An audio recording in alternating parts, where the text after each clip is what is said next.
is working with the African Union Commission.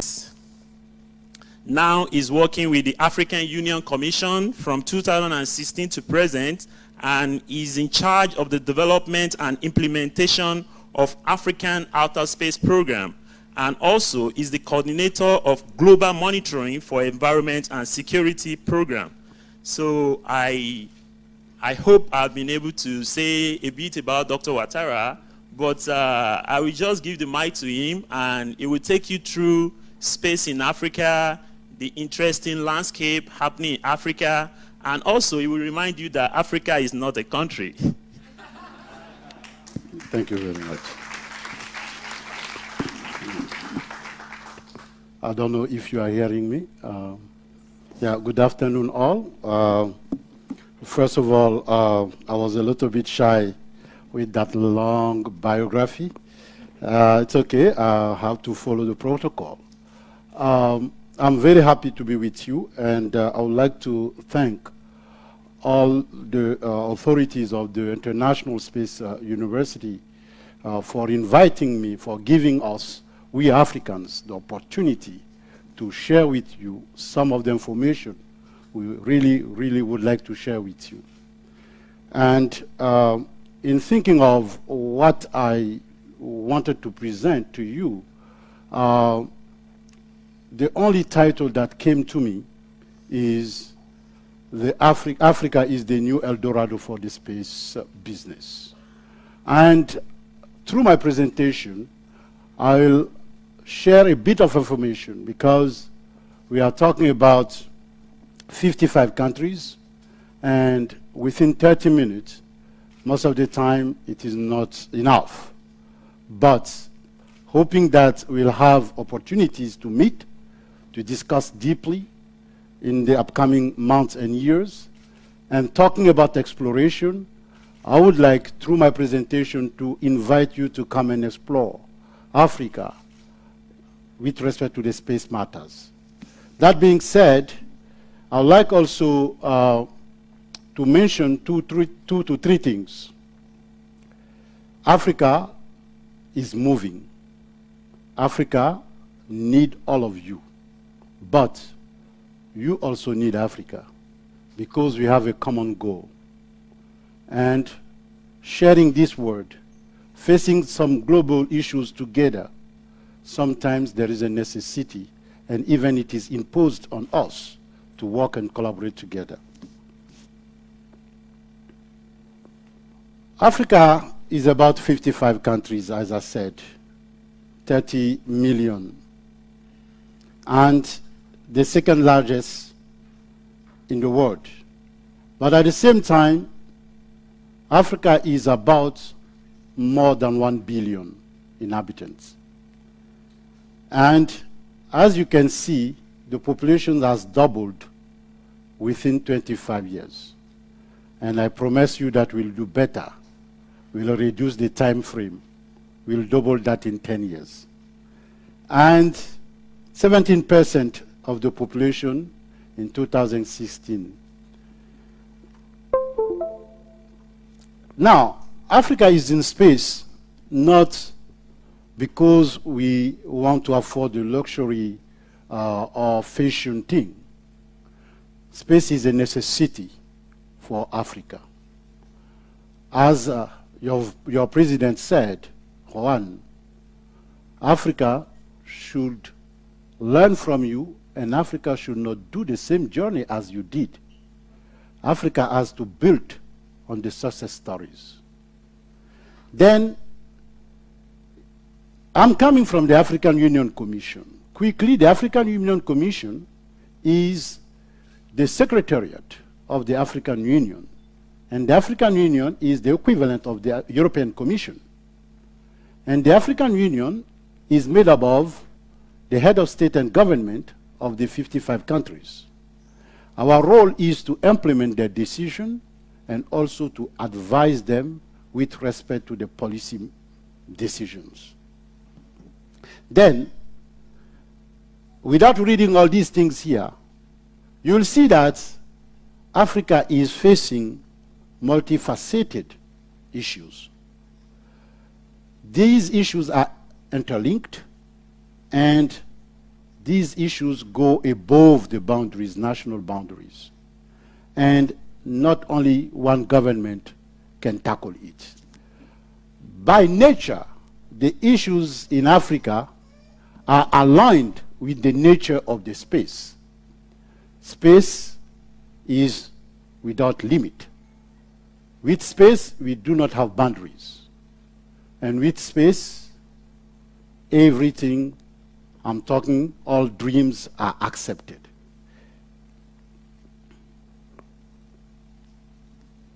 Now, the African Union has what we call the Agenda 2063.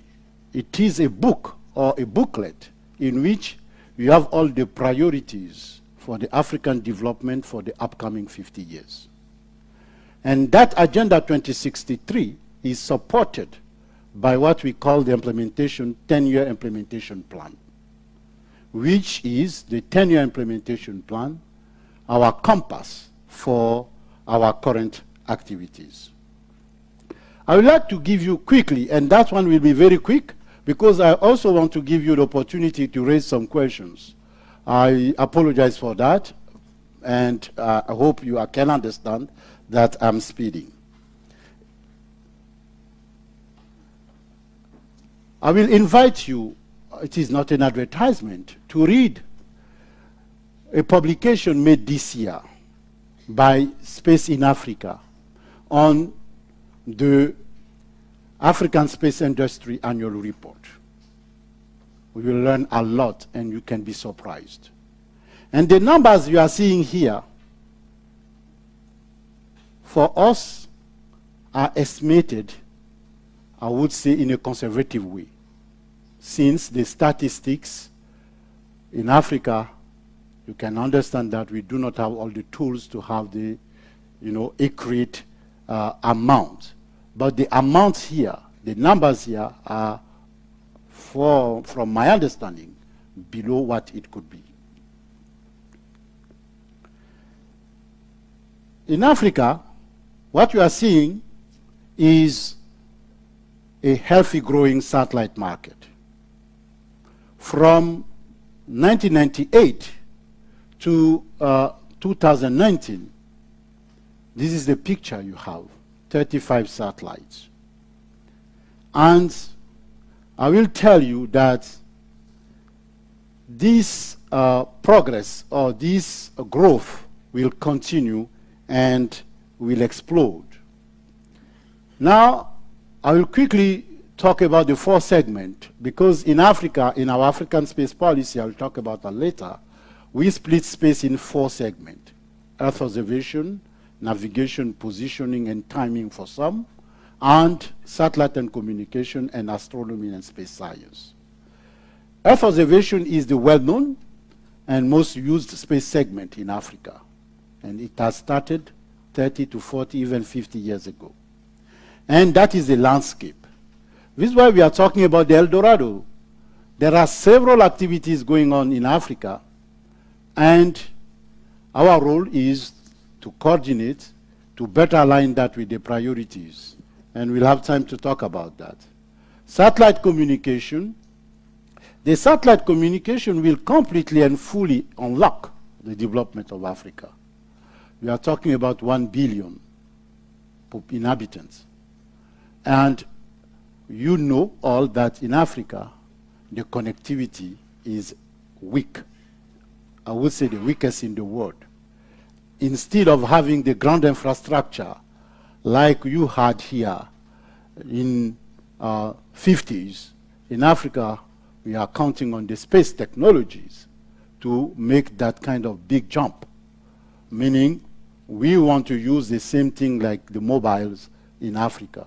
If you go to any single remote area or rural area or villages, you'll see that the population, they have the mobile. They can communicate, but they do not have the ground line.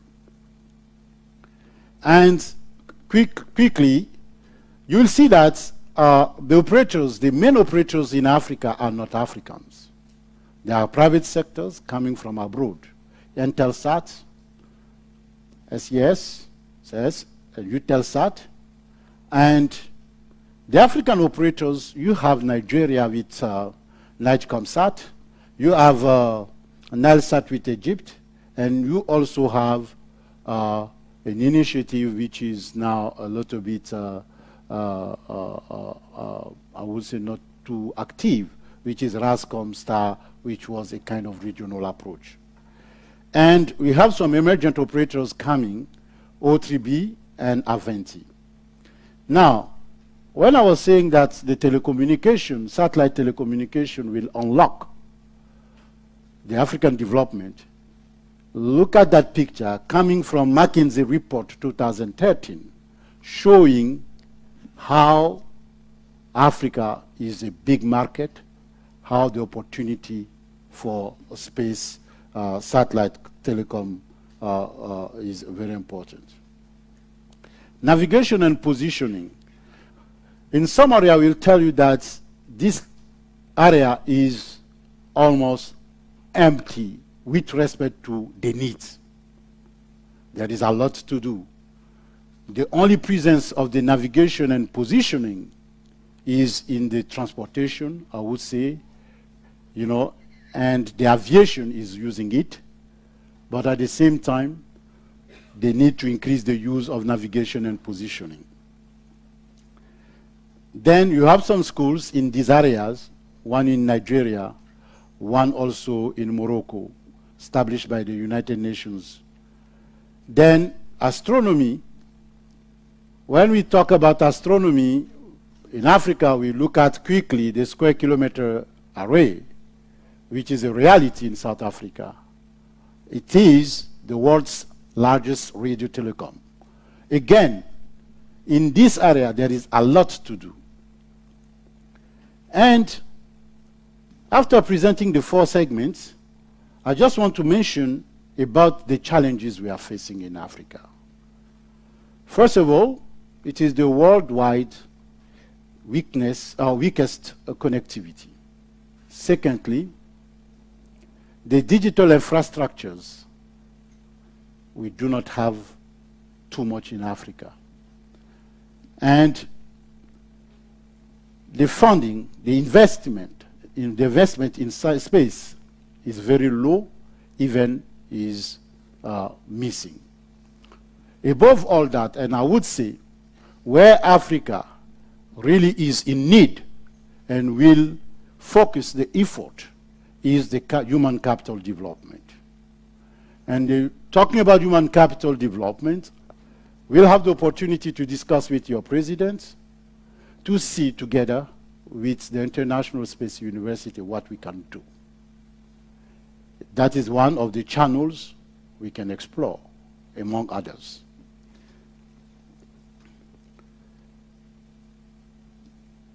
Why Africa is hoping?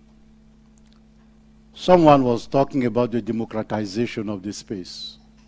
We strongly believe in that thanks to the progress made in the technologies. Before 2005, only rich nations could afford space because of what you know and you see on the screen. With the CubeSat, with the nanotechnologies, today the space is affordable by all nations in the world. You will see the new technologies. I would say the digital and related, some technologies, the progress in the earth technology, science and technologies, these progresses are making space more affordable. Then you also have data available. We have a lot of data available, free of charge, which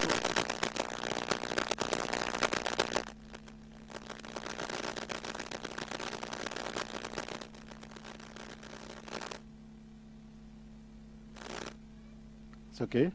In the past, you had to buy the satellite data and they were very expensive. Today, they are free of charge, online, and through all kinds of connections, you can have the minimum. Then, the new space technologies. The new space technologies, what is very important for Africa is the first thing, with the SpaceX and others, we are expecting to have better connectivity, affordable. That is changing the dynamic. It is changing the paradigm. The African space policy and strategy. I presented to you the picture, the status, what it is. You've seen that there are several activities in Africa. Now the African Union, the head of state, adopted the African space policy and strategy in 2016. That is the political compass for all African countries to be involved in space matters. And what we are doing, what that policy and strategy is telling, this is what telling us. This is what I will go through on the next slides. The policy goals. There are two main policy goals. You'll read this book, these documents for the details, but I will tell you two policy goals. The first one, we have the role to better coordinate space activities in Africa, to make sure we are avoiding duplications, to make sure we are optimizing the use of the resources, but also to make sure that Africa is taking advantage of all international and continental initiatives. The second goal is to create that regulatory framework. Even in developed countries, you have some issues related to that. But in Africa, we want to focus on several of these things. For example, data sharing. At the continental level, from a country to another country, you may find different data sharing policies. And that makes sometimes collaboration and cooperation very difficult. There are some discussions at the international level on some policy and regulatory issues like the space debris. Africa is really absent. There are some discussion with respect to attributing the frequencies. Africa is absent. And sometimes even if we are there with different point of view. As African Union Commission, we have to bring the Africans on the same wavelength. The strategy, we want the space-derived product and services to be used for the African socio-economic development. And the second is to create a local capacity. This is where resides the sustainability. We cannot count always on the partners. The space policy objectives and strategic actions are enumerated here. I just want to pick one, two in the space policy objective. The space should be addressing the user's need. That is very important. And secondly, we want to develop the regional market, meaning we are aware of the fact that the innovation in space arena will never happen without academia and private sector. That is very, very important. The public sector should give the momentum, should support, should develop programs, but it is the private sector and the academia, through research and development, through development of new services and products, where we have innovations. The strategic action, promoting the strategic partnership. And that is very important. We are there. We are discussing with international partners since the publication or since that space policy and strategy have been published. We've been discussing with some international partners. Now, where are we with the implementation of that space policy? While we are working on the governance, we are also doing some studies, some surveys, to better understand with accuracy, with precision, the scope, the landscape, be the navigation and positioning, satellite, SATCOM, Earth observation, etc. But at the same time, we are implementing one of the key programs we have with the European Commission, the Global Monitoring for Environment and Security, which is to use Copernicus data, Sentinel series data for water and natural resources. It is a program of 30 million euro, and for 3 years, and we've been doing that for the last 2 years. This program will end next year, and we are in negotiation for the second phase, which will cover the disaster risk reduction. It will cover also climate change and variability, and also it will cover food security and rural development. Then that is GMS. Unfortunately, the images are not good on the screen. We are talking about 13 consortia. Each consortia is made up of 5 institutions coming from 5 different countries. We are covering 44 countries, 72 institutions, and these are the teams: marine and coastal resources. There are 8 applications on which we are working. There are 15 applications on land matters. Then the governance. In 2018, the head of state and government of the 55 countries adopted the Statute of the African Space Agency. Legally, the African Space Agency exists. It is the same spirit like the European Space Agency, but it is a little bit different. The European Space Agency, you do not have the same members as the European Commission. But the African Space Agency, mandatory, all the African countries are members, because that African Space Agency is an organ of the African Union Commission. In January this year, the same head of state and government made another important decision, that Egypt hosts the African Space Agency, meaning that African Space Agency will be located in Egypt. Currently, we are discussing the hosting agreement with the Egyptian government. This is what I would like to share with you. 2, 3 ideas. It is the new Eldorado because there is a lot to do. As Juan said, like he saw my presentation, but he didn't see it. I was very happy.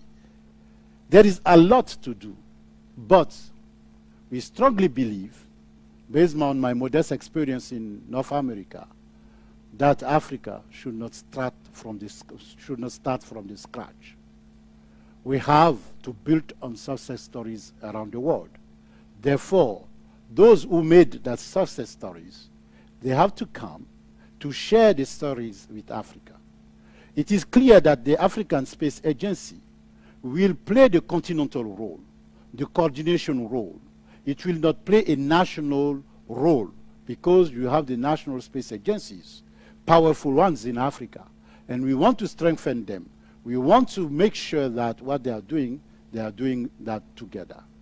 The second message is Africa is a new Eldorado because the market is there. It is about market. Space cost. Coming to space, yes, the cooperation, international cooperation can help, not in the sense of the aid, but in the sense of business development. Coming to Africa, come with the ideas that there are opportunities. And I would like to share with you the idea of the capital human development. This is where Africa will make the difference. 60% of the African population is below 30, 35 years. We have to train them. Even those who are above that, we have to create that awareness of the space capability and space power. Because they are decision makers. If the decision makers know to what extent space can contribute to the achievement of their priorities, they will support, they will even ask for. On that, unfortunately, I wanted to give you some time. I have to short it a little bit, but that is just the beginning of a journey, and I'm pretty sure we'll have time and opportunities to meet next time. Thank you very much.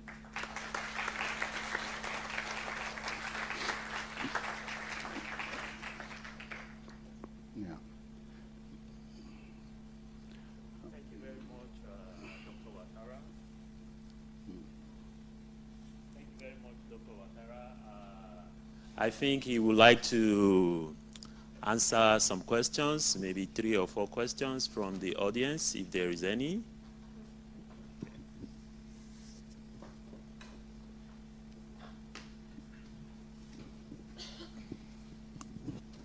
Thank you for the interesting and insightful talk. One question regarding your industrial policy. You mentioned rightly that one of the European problems is that the membership in the European Space Agency is not the same as in the European Union and all the troubles we have. But the second problem in that area is that we have 2 different industrial policies. The European Space Agency has the G return principle, whereas in the European Union we don't know that. What is the African take on this? Which way will you go? Will you say for every US dollar that is paid into the space agency by one country, they will get $1 back in contracts, or will you do the EU approach by saying best bidder wins? Yeah. Should I answer now, or should I take?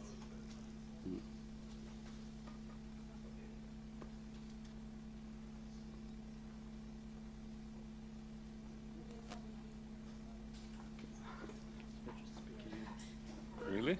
Yes. No. Thank you for your presentation. I just want to share that an additional to the question that in SSP 13, in the Department of Law, Policy and Economics, there was a final task was representing different African states and negotiating, like we had a simulation, negotiating about African Space Agency, how it should be. And now after 6-7 years, I'm hearing that it's already existing, working, and it's really a huge pleasure that it's actually, like in that short period of time, it's evolved. I might have a very naive question. So if coming from a startup background, so what's the first step of European startup should do in order to enter African space market, maybe through African Union, maybe there is some opportunities or some so can you give some insights on that? Yeah, thank you. One thing which didn't appear in the plan, which I'm curious about, is launch service providers. The availability of easily accessed equatorial sites would provide the ability for an existing rocket to increase its payload delivery to geosync by over 25% without any changes to the rocket, just by changing the launch location. Are there plans to open up a launch site, say, in eastern Kenya, and capitalize on Africa's resource of access to the equator?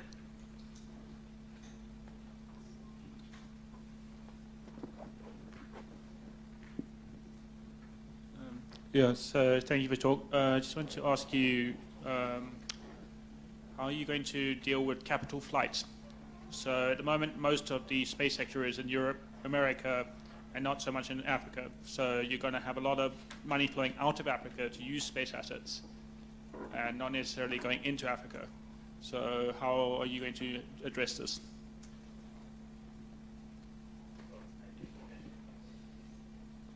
Okay.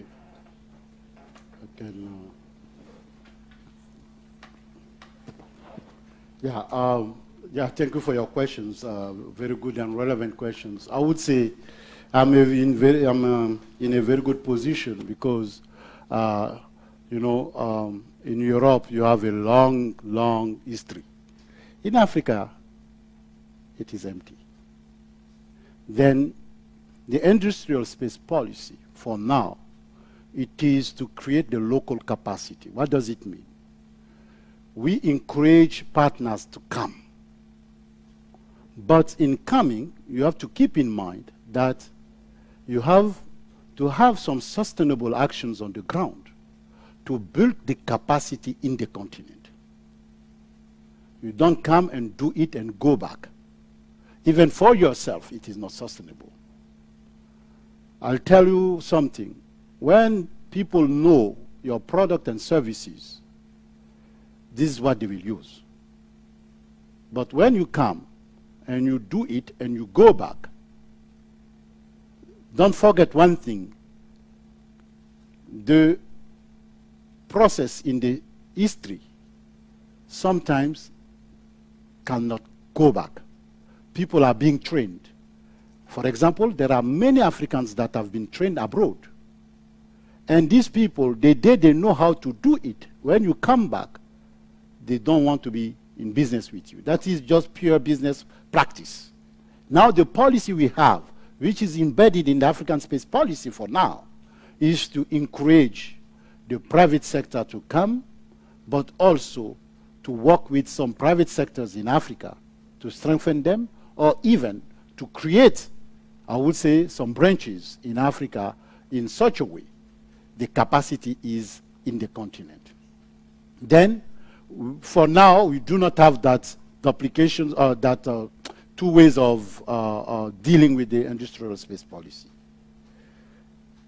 The startup, again, it is the same advice. I would say the African Space Agency is a reality.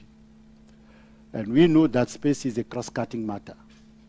Not only one person, not only one country can afford space matters, all the streams. As I said, the private sector and the academia will play a great role for the innovation. And coming to the private sector, the startup, it is a necessity to go through that. Now, directly to you, come, start with your network. Each country, they have, and this is what I said, in each country you may have some national policies. But the African Union Commission, our role is to harmonize these policies. If we can help, we will help. And that is one of the mandate of the African Space Agency in terms of opening African, not market, landscape to all partners. The launch service providers, I fully agree with you. This is why I'm saying that Africa is the new Eldorado. From Kenya to Gabon, the equatorial area, it is empty. People should come and take advantage of it. And in Gabon, without going into the details, we have some big space agencies in the world trying to do similar business like that. I will keep quiet on that, but telling you that it has started. And again, the last question, I may have not, perhaps I didn't understand very well, but again, it is an empty area. Africa wants to take advantage of all these kind of things. The space policy and strategies I'm talking about are available online. Without going to the details, because this is what I said, the regulatory framework, the African Space Agency will have to develop in partnership with national space agencies will be critical for that. Because in each country, you also have national policies that is linked directly to that. Because at the continental level, you may have the nice policy, but when you go to the national level, you have some alignment to do because the sovereignty is at the national level. Again, I will not be able to address your questions fully, but I will invite you to come on different forums using different networks to have more. But I take note, that is one of the points to consider in the future. Thank you. Thank you very much. And in addition to that, there is this particular MSS 12 team project, ideas. So it's really talking about Africa Space Program and where to go. So I was really very happy when I joined ISU last September and I saw projects that several students have come together like a team and talk. They wrote a lot of important and strategic position papers about Africa. So I would like to say thank you very much for that. So I think if you have more questions for Dr. Ouattara, he will be around throughout this evening for the dinner, and you can ask him questions. And also I'm here, so if you like to know some other information, but I may not be able to tell you about Africa. I can tell you about some country. Yeah, I'm from Nigeria, by the way. So thank you very much, Dr. Ouattara. We are very happy to have you here.